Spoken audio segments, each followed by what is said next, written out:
What's up, King Cats? Welcome back to my channel. If you're new here, what's up? My name is MDunk. So I am a kinesiology, I almost said student, but actually I'm a graduate. Woo! That was the first time I've ever actually said that. So I have a bachelor's of science in exercise science. I am also a precision nutrition level 1 coach, and I have been a certified sports nutrition specialist through the ISSN, which is the International Society of Sports Nutrition, since 2015. So I'm a fitness nerd. I'm filming this video here today because I just wanted to be sitting next to Luna, and then hi, there's Gus the elephant. He's from Home Goods. What's going on? So today we're going to be doing a video on supplements. I think there's a lot of conflicting information out there about supplements, just like with everything in general regarding fitness. So I want to kind of clear up some things and tell you guys what I personally think are the most effective supplements for you guys to be taking, to be spending your money on. Because let's be honest, supplements aren't always cheap, and we're all out here balling on a budget. So in order to make the most bang for your buck, it helps to be an informed consumer and know what you're taking, why you're taking it, and if it actually does anything. I want to preface this video by saying that I am a sponsored athlete through PE Science, which is a supplement company. So the vast majority of the supplements that I'm talking about here today, you can purchase through them. If you would like to support me, support this channel and the free content that you receive here, I would love it if you would use my code Emily for a discount. I do make a small commission off of all purchases made with my code. So that is a really easy way to support me, to support the channel, or things like the podcast or Instagram. If you enjoy getting free content there, that is one way that you can directly support the creation of that. I also wanted to put that shameless plug at the beginning. One, because it's a good idea to put a shameless plug at the beginning, but also so that I'm not just constantly name dropping products in my code throughout the video. I just want to be able to focus on the actual products themselves. So without further ado, let's get into it. Let's talk about supplements. Ready, set, go. All right, so the first supplements that I want to start off talking about are ones that I would consider essentials in your arsenal. Now, first and foremost, especially if you are a beginner to lifting, to being mindful of your nutrition, things like that, do not spend your money on supplements. Just don't do it. You don't need to. And it's honestly best practice to just put that money towards things like good, healthy, nutritious foods to get your diet on track and to get your diet started, or to pay for something like a gym membership or things like that. Those are much better places to spend your money than spending $30, $40, $50 on pre-workout. Like, if you're spending $30, $40, $50 on pre-workout and you're just now starting out, you'd be much better off spending less than half of that on like coffee, aka caffeine, and putting that money towards buying like healthy groceries for yourself. So like, be cognizant of that. As a beginner, there are no supplements that you absolutely need. There is a very, very short list of what I would consider essentials in any serious athlete or trainee's arsenal. So that's kind of what we're going to talk about here. So the first one, and probably the most obvious one, is going to be protein powder. Now, I wouldn't consider this an absolute essential, but if you are somebody that has a hard time eating enough whole food based protein, then protein powder can really help fill in the gaps. In my over 3 years as a nutrition and training coach, I have noticed that women in particular have a much harder time of meeting their protein needs throughout the day through whole food sources like meat, beans, eggs, yogurt, things like that. So adding in something like a scoop or two of protein powder a day can really help fill in those gaps and make sure they're getting in enough protein. So protein can be a great thing to add and be more considered a food source than a supplement if you're somebody that isn't able to just eat whole food protein sources throughout the day. Again, it can be like a filler thing to help you reach your protein goals. Also, it's really easy to travel with, so if you're going out of town, it's really easy to just like take little sample packets of protein so that you have something rather than nothing. But I would consider protein more of an essential simply because it can help you reach your total daily macronutrient goals and thus your calorie goals, which are going to help you keep moving along in terms of progress. Another one that I would consider an essential in any serious trainee's regimen, or just like an overall health supplement, is fish oil. So EPA and DHA are two types of fatty acids that are generally found in fish, hence why it's called fish oil. So the main thing here is fish oil is a great anti-inflammatory. There's this old phrase that if you can't fix it with squats or fish oil, you're gonna die.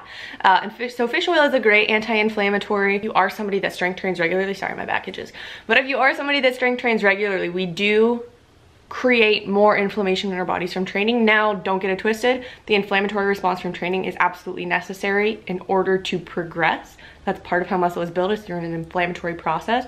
But we also have a lot more chronic stressors just in our environment. So taking a natural anti-inflammatory like fish oil can help manage that. It's also really great for things like cardiovascular health, eye health, body composition. There are some studies that show that it could help with body composition. I think they're mainly in obese individuals, but I wouldn't completely throw it out with the bathwater yet just because it is a good supplement otherwise. So fish oil is definitely something that I would recommend just for overall health, overall wellness, especially as an anti-inflammatory. I personally aim for around 1.5 grams of combined EPA and DHA per day. So when it comes to trying to choose a fish oil supplement, make sure you're looking at this in particular. So on a supplement label, you'll usually see something like total omega-3 fatty acids on the label. And then below it, you'll see total DHA, total EPA, and then you'll see something like other fish oils below it. You want to make sure that you're paying attention to the total EPA and DHA because those are the actual omega-3s that you're looking for in terms of these benefits that I've talked about. So let's say that it says total EPA is something like 500 and total DHA is something like 300, then you would put that together and you would have 800 total for that supplement. Now, if you wanted to get something like 1.5, then you'd obviously have to double that dose for that particular supplement so that you would get, that would be 1.6, close enough. So essentially you want as much total EPA and DHA relative to the total amount of fish oil in there as possible so that you can get the adequate dose. There were a lot of questions about fat burners, so if you have questions about fat burners, go and watch my last video where I debunked fitness myths because I did talk about fat burning supplements, like legal fat burning supplements in there. So go ahead and check out that video so that you can get some clarity on that if that's something that you have a question about. But the last main one that I want to talk about is branched chain amino acids. So a couple years ago, I want to say it was probably like 3 or 4 years ago, BCAA supplements became really, really popular and they were touted as a superior recovery supplement. So I believe the main reason for this is because the branched chain amino acids are leucine, isoleucine, and valine. Leucine is the amino acid that plays the largest role in what's called muscle protein synthesis, which, to make a really long story short, is a big part of how you build muscle. So you need to have adequate leucine levels available within your body to make the most out of muscle protein synthesis. So people started drinking BCAAs like freaking crazy. I personally, so there's a couple problems here. So a lot of what people would do was they would take BCAAs and they would throw, you know, a few scoops in a gallon jug and they would just sip on it all day long. The problem with that is when you do that, you are literally just constantly consuming amino acids. You're not actually getting the spike in protein that you would get from a meal, which is what would stimulate muscle protein synthesis. Instead, you're just getting a steady stream of it throughout the day, which isn't actually providing you a benefit. I would argue that that's more to your detriment because, again, you're not getting that spike from like something like a meal that you would be looking for. Another, I guess, problem, not really a problem, but just where marketing took over is that, and you know, I did this too, but a lot of people failed to realize that if your total protein intake and your total leucine intake throughout the day is adequate, you don't really need to supplement with additional leucine, so, or isoleucine or valine. So if you take the typical omnivore, so someone that eats a mixed diet, fruits, vegetables, meat, seafood, eggs, dairy, all that stuff, they're probably getting an adequate amount of leucine throughout their day. So they don't really need to be supplementing with extra leucine.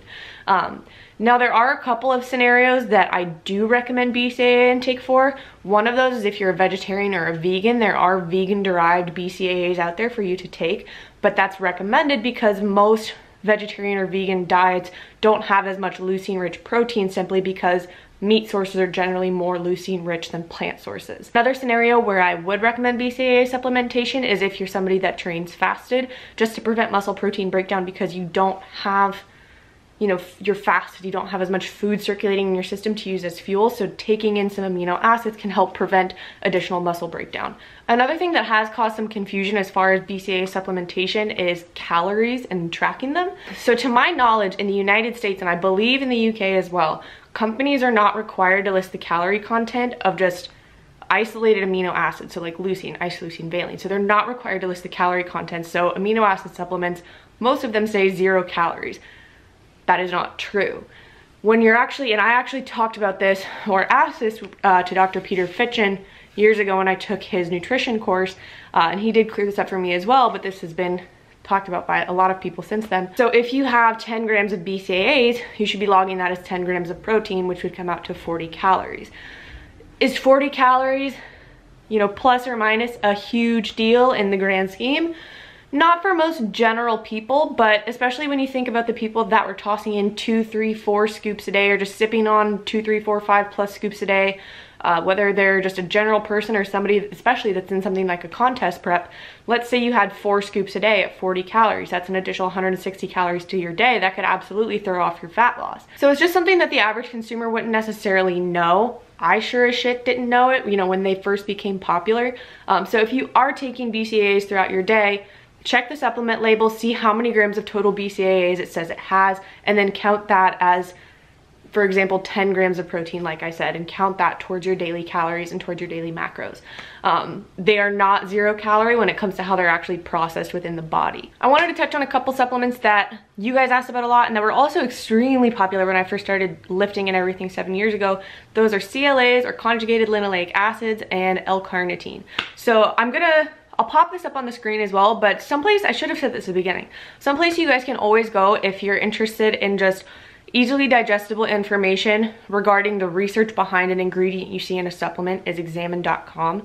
So if you go to examine.com, they do a really awesome job of compiling research and giving you what's called this human effect matrix. They show you, I'll pop it up on the screen, you'll see what I'm talking about here in a minute. They'll show you any, you know, purported effect that this supplement is said to have, and then what the research actually says about it, whether it has little to no effect on that realm, whether it's moderate, whether it's high, all of those things. And they will provide you with the studies that show that if you're somebody that wants to dig a little deeper there. So I'm gonna go ahead and start with CLAs, or conjugated linoleic acids, which are a fat. They're promoted as a fat loss supplement, and the research is not really digging that claim. So I will go ahead and pop this up on the screen. We're just gonna go ahead and read this to you guys. This is off of examine.com on their human effect matrix. As far as lean mass, the level was minor in terms of increases in lean mass in humans. There's some evidence that CLA can preserve lean mass during fat loss in an obese cohort of patients, but even in this subgroup, the results are highly unreliable. And that was a compilation of 13 studies. So for fat mass, it said evidence is too unreliable to conclude an inherent effect of CLA on fat mass. There may be a context-dependent reduction in body fat and explanation for the observed variability, but at this moment in time, too much evidence concludes that there's no effect. So that was from a compilation of 20 studies regarding CLA supplementation and reduced fat mass. So it doesn't seem that supplementing with CLAs is an effective use of your money in terms of fat burning aids. And then another one is carnitine, or L-carnitine. That's another one that's commonly promoted as a fat burning supplement. And then according to examine.com, when it comes to fat oxidation, it says rates of fat oxidation appear unaffected following carnitine supplementation. Then it also said there appears to be a fat reducing effect of L-carnitine supplementation, but this may be limited to elderly persons. Limited studies in otherwise healthy youth and adults failed to note an effect. That one was from 3 studies, and then the one before that was also from 3 studies. So both of those had 3 studies to support the claim that examine.com made as far as them not being, carnitine not being an effective fat burner. So once again, examine.com is a really amazing place that any of you guys can go if you're curious about a supplement ingredient. Obviously there's new research coming out all the time, so always take everything with a grain of salt and look at it with a critical eye. All right, so the last one that I want to talk about is a supplement that is more so I would consider it like a women's health supplement. It's called DIM, or diindol methane. So DIM is something that's naturally found in things like broccoli, cauliflower, kale, things like that. And it has actually pretty powerful effects on estrogen metabolism. So there are people out there that assume that if someone is taking DIM, that they're solely taking it because they're on steroids and are using it as an estrogen blocker, but I would argue that that's not true. I would argue that it has a lot of implications for just women's health in general, especially when it comes to, again, estrogen metabolism. So as far as examine.com goes, they have a really long write-up on this one instead of just a human effect matrix. So I do want to read you just a small blurb of what DIM does, instead of me just trying to word vomit it to you, because they do put things in a really, really wonderful way. So it has potent effects on estrogen metabolism and is able to keep the body relatively balanced by preventing either drastic increases or decreases in estrogen. In small amounts, it can both inhibit the aromatase enzyme and prevent conversion of testosterone into estrogen, and it can act on more potent forms of estrogen and convert them into less potent forms. This conversion reduces the overall effects of estrogen in the body. So essentially DIM helps to modulate, I guess would be a good word, helps to modulate estrogen within the body. I would consider a really practical application of this to be someone with estrogen dominance, somebody that has too much estrogen relative to progesterone and just needs help clearing estrogen out of their bodies. So 100 milligrams per day is seen as a reasonable dose, at least recommended by Examine, and they are a resource that I would trust. So DIM is something that I would say when taken within a reasonable dose and when it's monitored appropriately, could be something to help you achieve better hormone balance within your body. You guys had a lot of questions about adaptogens, so I want to talk about one of the main adaptogens, which is ashwagandha. So an adaptogen is basically what the namesake would imply. It's something that helps your body better adapt to stressors. Ashwagandha is one of the most popular ones, particularly for things like anxiety and cortisol. So turning it over to examine.com again, if y'all ever want to sponsor a video, hit me up. But turning it over to examine.com and the human effect matrix. So as far as outcomes with anxiety, it had a notable effect. Said preliminary evidence suggests potent anxiolytic effects in the context of chronic stress, with lesser potency in standard forms of anxiety not related to stress. There may be more benefits of social anxiety as well with ashwagandha relative to other anxiolytics. So it's a natural anxiolytic. So there also does seem to be a notable decrease in cortisol when you supplement with ashwagandha. So the decrease in cortisol noted in humans has reached 14.5 to 27.9% in otherwise healthy but stressed humans, which is significantly larger than many other supplements. So it is effective in reducing your total cortisol levels. Now, don't get it twisted. We need a healthy amount of cortisol within our bodies to function normally. We have a natural cortisol rhythm and we do need cortisol to function, but we do live in a culture where most people, they're highly stressed out and their cortisol is likely imbalanced or high. Then there was a notable decrease on stress in one study. It said ashwagandha appears to significantly reduce the symptoms of stress and its comorbidities like fatigue, temporary cognitive impairment, etc., as well as biomarkers such as cortisol. So again, this does just seem to be a very potent supplement when it comes to overall stress reduction. As far as dosage, 300 to 500 milligrams seems to be a good dose. If you are somebody that, I would start off with that 300 to 500 once per day, but it does also seem to be helpful if you take 300 to 500 milligrams in the morning and then 300 to 500 milligrams at night if you find yourself having a hard time winding down at night and de-stressing at night. I don't know if you guys can hear Luna snoring over here, but she is absolutely snoring. All right, you guys, that is gonna wrap it up for today's video on fitness supplements. I know there's a ton more supplements out there, but I feel like those were some of the most commonly asked about when I asked you guys which ones you had questions on. So I wanted to go ahead and include those. That is it for me today. If you enjoyed this video, if you're enjoying this content, please give this video a thumbs up and leave a comment below. Let me know what you're loving. Let me know how your day's going, all that stuff. Outros are always super awkward, so I'm gonna make this quick and painless like a band-aid. I love you guys so much. Thank you so much for watching. If you enjoyed this, subscribe, click the notification bell, all that good happy stuff. Gus says bye. Luna says bye. Love you, bye.